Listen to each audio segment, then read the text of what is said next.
The forest was quiet that morning, too quiet. Mist clung to the treetops, and the air carried the faint scent of decay. Beneath the floorboards of an abandoned cabin, hidden for years beneath layers of soil and pine needles, lay 3 black plastic bags. Inside them, the remains of what had once been people, holiday makers who had vanished without a trace 4 years earlier. The scene was disturbingly still, yet heavy with the echo of violence. Who were they? How did they end up buried here, in the middle of nowhere? The investigators stood in silence, staring into the dark hollow beneath the cabin, knowing they had just opened the door to something far worse than a missing person case. Somewhere within these woods, the truth had waited patiently, untouched by time, and now it was beginning to surface. It began like any other summer morning, a clear, blue-skied day in late July, when the forests of British Columbia looked more like a painting than a real place. The 3 travelers, Liam, Sophie, and Daniel, had planned the trip for months. They were friends from university, now in their 30s, all living in different cities, each longing for a break from the rush of modern life. This holiday, they had said, was about switching off camping, hiking, taking photographs, being somewhere untouched. They wanted silence, stars, and stories by a campfire. Nothing about that morning felt strange. The only thing they could not have known was that it would be the last morning anyone would ever see them alive. At a small cafe in a nearby town, they stopped for breakfast before heading into the wilderness. CCTV footage later showed them laughing at a table near the window, coffee cups in hand, maps spread out, that unmistakable energy of people about to begin an adventure. Sophie bought a postcard from the counter, the kind tourists collect and forget to send. Daniel joked about buying a bear bell for protection. Liam, the photographer of the group, carried his camera around his neck even while eating. The timestamp on the footage read 10:17 a.m. By noon, they were on the road. The last known sighting of their vehicle, a rented gray SUV, came from a petrol station on Highway 16. A camera above the pump caught them filling up, chatting with the attendant, and driving off towards the dense green that swallowed the road ahead. From there, the trail begins to blur. Somewhere along that winding stretch of forest, the world simply lost them. The first sign that something was wrong came 3 days later. Sophie's mother hadn't received her usual text. At first, she brushed it off, bad signal maybe, or just the kids enjoying time away from their phones. But as the days passed, her worry grew heavier. Liam's employer reported him missing after he failed to return for a scheduled meeting. Daniel's sister drove to the last Airbnb booking they'd used, only to find the keys still inside the letterbox, untouched. Their rucksacks, it seemed, had never been unpacked. Local police were cautious at first. In that part of Canada, people went off-grid all the time. A few days of silence wasn't unusual. But when their families insisted this wasn't like them, when Sophie's car payments went unmade, when Liam's camera posts stopped abruptly, the RCMP launched a full search. Helicopters swept over the thick canopy, while volunteers combed the trails below, calling their names into a sea of pine and silence. The forest, vast and ancient, swallowed every sound. Search teams discovered their campsite 3 days later, tucked between 2 tall cedar trees by the edge of a lake. It looked as though they'd just stepped away for a walk. A small fire pit still held the charred remains of wood. 2 mugs sat on a fallen log. Liam's tripod stood a few meters from the tent, as if waiting for the photographer to return. There were no signs of struggle, no blood, no drag marks, nothing out of place except the eerie absence of people. Their vehicle was missing, so was Sophie's phone. Forensic dogs brought in from Vancouver picked up a scent that trailed off about a kilometer away before disappearing entirely near a dirt path that led deeper into the woods. Investigators speculated they might have taken a hike and got lost. But locals who knew the terrain insisted it was unlikely. If they went that way, one search volunteer said, they'd have been walking straight into nowhere. The timeline became a haunting puzzle. 10:17 a.m. the cafe footage. 12:42 p.m. the petrol station. After that, silence. No bank activity, no phone pings, no witness sightings, nothing. It was as if they had driven off the edge of the earth. As days turned into weeks, media coverage grew. The story caught national attention. 3 tourists vanish without a trace in northern BC. Their smiling faces appeared on every news channel: Liam with his camera, Sophie in her yellow raincoat, Daniel with his easy grin. Their families gave interviews, clinging to hope, their voices breaking between sentences. "Someone must have seen them," Sophie's father said to a reporter, his eyes red from sleepless nights. "People don't just disappear." Volunteers poured in: locals, hikers, even strangers from nearby provinces who felt compelled to help. For 2 months the forest echoed with the sound of search parties, boots crunching twigs, drones humming overhead, dogs barking into the green. They found tracks, discarded bottles, and the occasional campsite long abandoned, but none belonged to the missing 3. The wilderness seemed determined to keep its secret. By late September, the official search was scaled back. Too many miles, too few clues. The weather was changing. Snow would soon blanket the trails. Families begged authorities to keep going, but resources were thin. The final RCMP statement read, "Search efforts have been exhausted at this time. We remain open to any new leads." It was bureaucratic, cold, the kind of closure that offers no comfort. In the months that followed, theories spread online. Some believed they'd fallen victim to an animal attack, others thought they'd got lost and succumbed to the elements. A darker group of voices whispered of something human, a drifter, a hunter, maybe someone living off-grid who didn't want to be found. Every rumor carried its own kind of horror.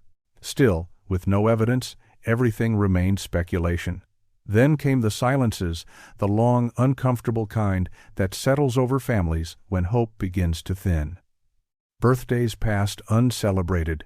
Social media pages turned into memorials, filled with messages that began with "still missing" and ended with prayers. The families returned each summer to the same area, leaving flowers by the lake, clinging to the belief that one day the forest would give them back. And for 4 long years, nothing happened. No new sightings, no evidence, just a quiet absence that grew heavier with time. Those who had once searched stopped coming. Even the locals stopped talking about it, as though the forest had absorbed the memory of their names. Until one morning, in the early spring of 2023, a pair of hikers stumbled upon an old cabin half collapsed under the weight of snow. They'd been following a trail that wasn't on any map, a route barely visible beneath the undergrowth. One of them noticed a patch of earth that looked disturbed, as though something had been buried there long ago. The other called it in, thinking it might be a poacher's pit. Within days, the police returned to the forest they'd once scoured in vain. The dig uncovered something black, plastic, and unmistakably human in shape. When the coroner confirmed the remains matched the DNA of the 3 missing tourists, the story that had faded into silence roared back into the national spotlight. Only then did people realize that the disappearance hadn't been an accident. It had been something else entirely, something deliberate, methodical, and terrifying. Because hidden beneath that cabin, along with the bodies, were clues that hinted this was not an isolated case. It was the beginning of a truth that had waited patiently in the dark, biding its time until someone was brave or unlucky enough to disturb it. When the call came in, most of the officers didn't believe it at first. After all, it had been 4 years since anyone had last spoken the names of the missing tourists with real urgency. But the evidence was impossible to ignore. Deep in the woods, beneath the crumbling remains of an old hunting cabin, forensic teams had unearthed 3 sets of human remains, and with them, the ghosts of a mystery long thought buried. The crime scene was immediately cordoned off. The cabin, a small timber structure barely standing on its own, was swallowed by moss and rot. Inside, it smelled of decay and damp soil, the kind of smell that stays on your clothes even after you leave. Investigators moved cautiously, photographing every inch of the floorboards and the walls that still clung together. In one corner, beneath a pile of rusted tools, they found something strange. A collection of old objects wrapped in plastic, a torn camera strap, a woman's watch, and a notebook whose pages had fused together from moisture. When they pried it open, they could just make out some words written in fading ink. The handwriting was jagged, hurried. It wasn't clear whose it was, but one line stood out. The light went out again. We heard footsteps outside. Forensics soon confirmed the blood traces on the floorboards belonged to more than one person. There were smudges on the doorframe, fingerprints too degraded to identify, and a single bullet lodged in the wall, old, oxidized, but clearly fired. Near the back of the cabin, buried under debris, they discovered a makeshift trapdoor. It led to a shallow pit, where evidence bags would later reveal traces of human DNA mixed with soil. Someone had gone to great lengths to conceal what had happened there. Detective Sergeant Emily Carr, the lead investigator, described the scene as eerily deliberate. Everything about it felt staged, not rushed, but carefully orchestrated. "Whoever did this," she told the press, quietly, wanted it to be found, eventually. Then came the first pattern.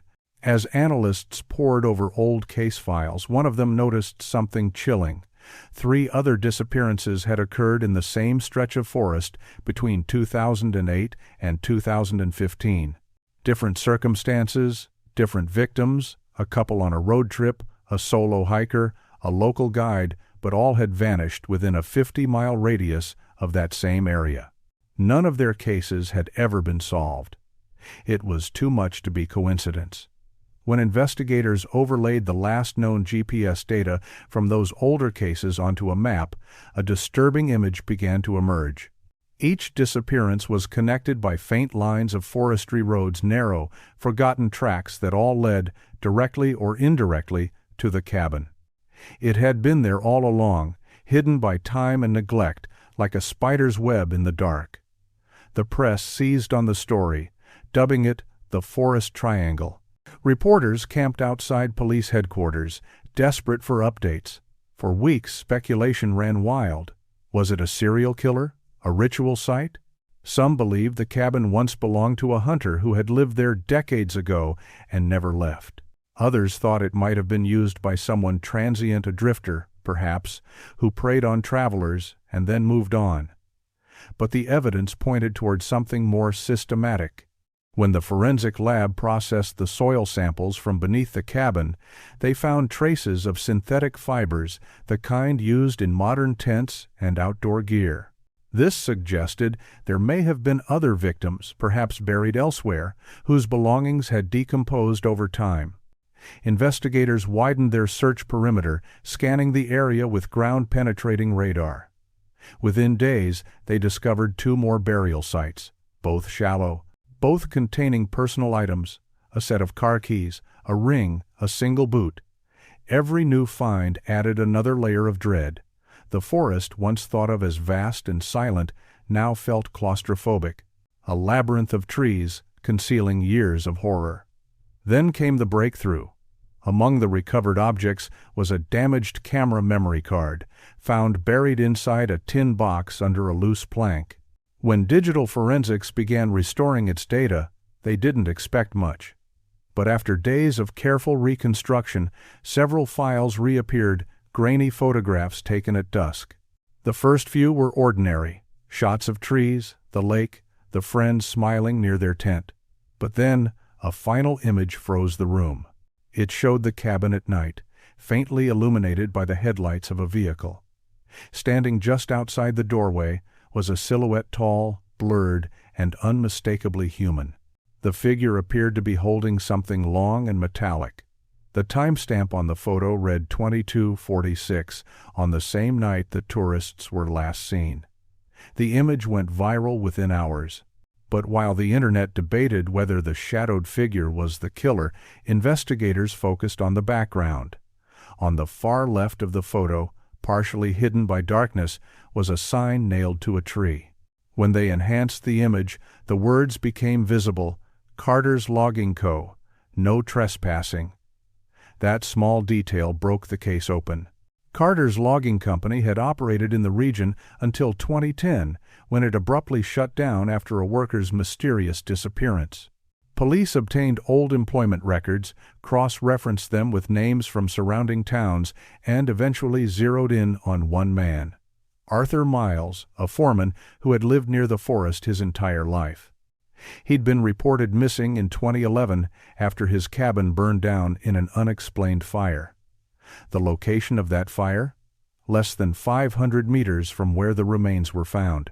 It seemed, at first glance, impossible a dead man responsible for later disappearances, but as investigators dug deeper, they found that the coroner's report from 2011 had been based solely on a few charred bones, never DNA tested due to cost and constraints at the time. When the RCMP re-examined those remains, they made a shocking discovery. The bones didn't belong to Arthur Miles at all. Someone else had died in that fire. The real Arthur Miles, it seemed, had simply vanished, and if the timeline was correct, he'd been alive long after his own supposed death. The revelation sent shockwaves through the investigation. If Miles had survived, he could have been the man behind the camera, the shadow in the photograph, the architect of everything that happened in those woods. The question was, why? As journalists pieced together fragments of his past, a picture began to form. Miles had once been respected, a quiet, solitary man, devoted to the forest. But after a workplace accident left him partially deaf and unemployable, he withdrew from society. Locals described him as reclusive, even paranoid. Some said he believed the land had been stolen by outsiders, that hikers and tourists were trespassers in a place that belonged only to him. When police searched the surviving structure of his burned cabin, they found remnants of old photographs, dozens of them, each showing random travelers, all taken from a distance. Most were blurred, some torn, all unsettling. It was as if Miles had been documenting his victims long before he acted. The horror was not just in what he had done, but in how long it had gone unnoticed.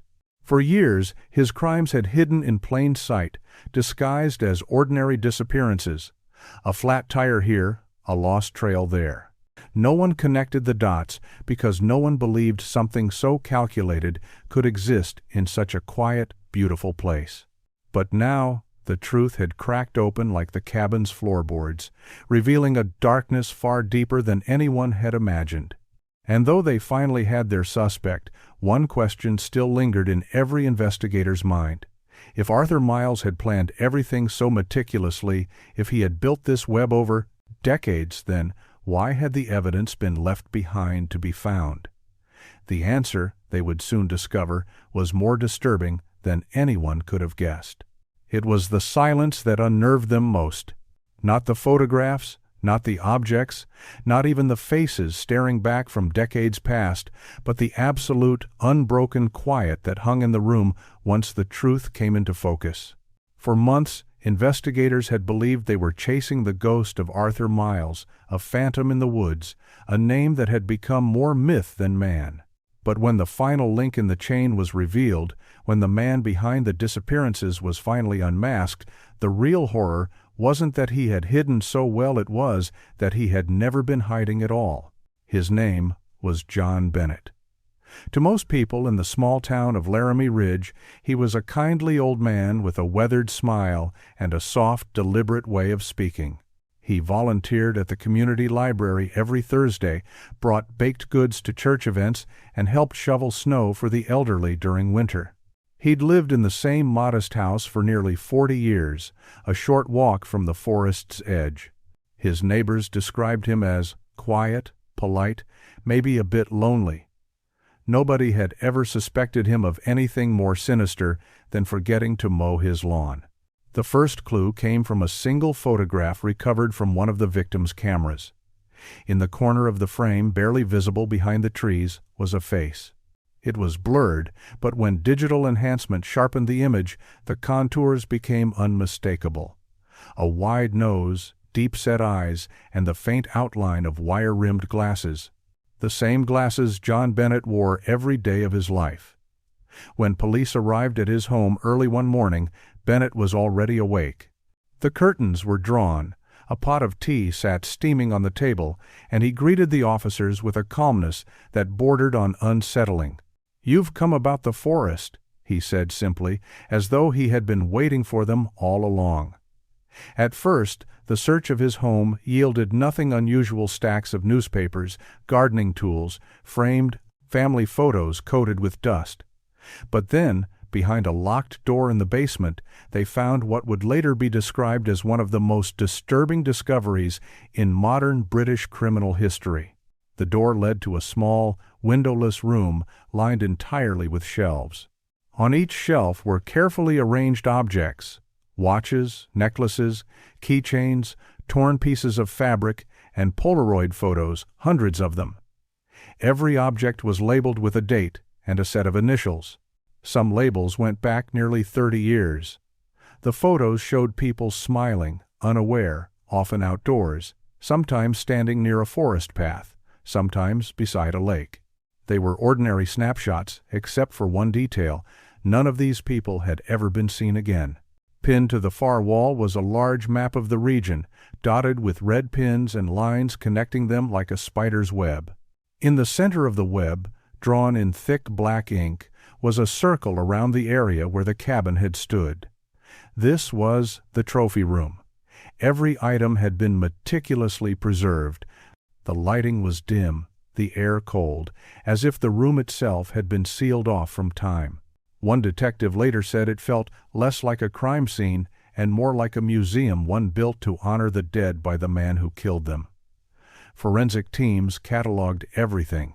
Among the possessions were items belonging to the missing tourists from the 2017 case, the same ones whose remains had been found beneath the cabin. But there were others too, dozens of others. Names that had been forgotten, cases that had faded from the headlines. All of them connected now by the quiet man who lived alone at the edge of the forest. Bennett was taken into custody without resistance. He didn't argue, didn't plead, didn't even look surprised. As he was led past the gathered reporters, his expression remained perfectly neutral. He blinked against the camera flashes but said nothing. Inside the interrogation room, he sat motionless for hours. Detectives tried everything: soft questions, harsh ones, even silence. But Bennett refused to speak. He listened politely, occasionally tilting his head as if considering their words, then returned to his stillness. The psychological profile built around him was deeply unsettling. He had no prior criminal record, no known history of violence. He'd served in the military in his youth, worked as a carpenter, and retired quietly. But beneath that calm exterior, investigators found traces of a lifelong obsession with control. His diaries, unearthed later from a locked drawer, revealed thoughts written in a detached, almost clinical tone. "They forget the rules," one entry read. "They enter the forest like it belongs to them. Someone must remind them that it does not." It was as if Bennett had seen himself as the forest's guardian, a self-appointed judge of who was allowed to walk its paths. Every souvenir in his collection marked a life he believed he had reclaimed for nature. The full horror of it began to dawn only when analysts realized how many years this had gone on. The earliest recorded item in his basement, a faded photograph of a young woman standing beside a camper van, dated back to 1993. Over 3 decades, he had abducted, killed, and buried people who crossed into his chosen territory. Families had moved on, cases had grown cold, and Bennett had remained, quietly drinking his tea, waving to neighbors, and tending his garden. When news of his arrest broke, the town reeled in disbelief. People who'd shared cups of tea with him, who'd invited him to Christmas dinners, now spoke of sleepless nights and disbelief. "He looked so normal," one woman said, her voice trembling. "He was kind to my children. He gave them sweets." That was the part that chilled everyone, not just that Bennett had done monstrous things, but that he'd done them while wearing the face of kindness. He was the archetype of the hidden. Predator, the monster, not lurking in the dark, but sitting next to you in church, smiling in the queue at the bakery. The more police searched, the darker the picture became. Hidden beneath floorboards and inside walls, they found rolls of undeveloped film. When processed, they revealed more victims, more faces. Some were photographed from afar, others in what looked like the moments before their deaths. The images were grainy, but their terror was palpable. Bennett's silence became its own kind of confession. Each unanswered question only deepened the mystery of why he did it. Some believed he saw himself as part of the landscape, the human embodiment of the forest's cruelty and beauty. Others thought it was about power, the godlike satisfaction of erasing someone completely and knowing no one would ever find them. Psychologists later described his composure as predatory serenity, a calm born not of ignorance, but of control. He had lived an entire lifetime knowing what he had done, and the world had loved him for who they thought he was. That kind of duplicity is what haunts people most. Because if John Bennett could be both kind and cruel, gentle and monstrous, then perhaps anyone could. The trial, when it finally came, offered no closure. Bennett refused legal counsel, declined to testify, and stared straight ahead as prosecutors laid out their case. The evidence was overwhelming, yet he never uttered a word. Even when the judge read the verdict guilty on all counts, Bennett showed no emotion. When asked by a journalist why he thought Bennett stayed silent, Detective Carr paused before answering. "Because," she said softly, "he already told his story in how he lived, not in what he said." Bennett died in prison less than a year later, reportedly of natural causes. But his legacy lingered not in headlines or documentaries, but in the quiet unease that settled over every small town, where neighbors still say hello without really knowing who's standing on the other side of the fence. And in the end, that was the true horror of it all. Evil hadn't come from the shadows or from a stranger passing through. It had come from the man who held the door open, who smiled at children, who offered to carry your groceries. The kind of man who made you feel safe. That's why his story endures, not because of what he did in the forest, but because of what it revealed about the darkness that can hide behind the most familiar face. In the end, John Bennett took his final secret with him. A few months after his conviction, he was found lifeless in his prison cell. No note, no explanation, just the same eerie calm that had defined him in life. The guards said he looked almost peaceful, as if he'd simply gone to sleep. But investigators knew better. Somewhere behind that stillness was a mind that had calculated every step, even his own exit. Whatever drove him, the delusion, the obsession, the need for control, it vanished with him, buried beneath the same silence he'd once weaponized. Yet, even in death, he left behind a lingering question that no one could answer. How many others were there? How many families still wait, unaware that their missing loved ones are part of Bennett's unseen trail? The forest remains vast, its secrets older than memory, and though police combed every inch they could, not everything was found. Perhaps some things never will be. And so the story ends not with justice, but with a void, a reminder that evil doesn't always roar. Sometimes it whispers in familiar voices and wears faces we trust. If stories like this make you pause and look a little closer at the world around you, consider subscribing to the channel. Here, we explore the hidden corners of true crime, the cases that chill, disturb, and remind us how fragile the boundary is between safety and fear. Stay curious, but never too comfortable.